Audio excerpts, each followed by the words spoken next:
लेकिन शाह साहब, peoples party मुस्लिम league नून से मुतालबा कर रही है कि लेवल प्लेइंग फील्ड दें। अगर हम देखें तो आप ही ने फैसला किया, निगरान हुकूमत इस वक्त इक़्तिदार में है, तो फिर आप ये बताएं कि पीपल्स पार्टी मुस्लिम लीग नून से लेवल प्लेइंग फील्ड का मुतालबा क्यों कर रही है? देखें, इस वक्त नून लीग के 6-7 लोग हुकूमत में बैठे हुए हैं, और वो भी इम्पॉर्टेंट लोग जो उनके साथ रहे हैं और उस हुकूमत में साथ थे, और नवाज शरीफ के भी बहुत प्यारे थे।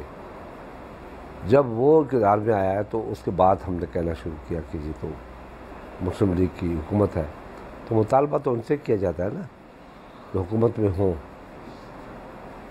जो उसके पीछे हों उनसे तो मुतालबा नहीं किया जाता, ज़ाहिरन से मुतालबा किया जाता है।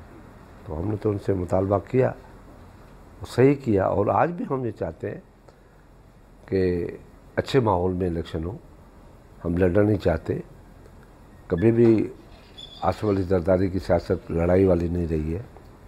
उसने हमेशा पीसफुल वे अख्तियार किया है, और पार्टी को भी उसने धीमा रखा है कि अभी वक्त नहीं है, हम बात करते हैं।